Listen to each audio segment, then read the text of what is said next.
পীরের দরবার থেকে যদি কিছু পাওয়া যায়, যদি কিছু দেওয়া হয়, আপন পীর যদি কোনো কিছু দেন, এটাকে মহা নিয়ামত মনে করে সমাদরে দিতে হয়, তাজিম করতে হয়, ভক্তি সহকারে সেটা গ্রহণ করে সেটার আদর প্রদর্শন করতে হয়। কিন্তু দরবার শরীফের কোনো জিনিস আপনারা নিবেন না।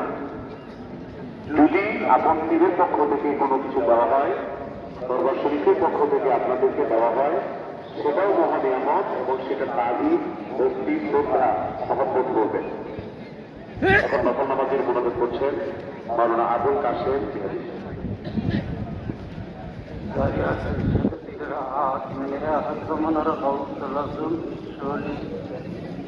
আমার দয়াল বাবা চিন্তা বাবা নুর কদম মোবারক বুকের মধ্যে জড়িয়ে ধরে জিন্দিগির জীবন গুনার কথা মাথায় নিয়ে জীবনের জন্য আসে মজা মনে করে সবাই চোখের পানি ছেড়ে ছেড়ে বলুন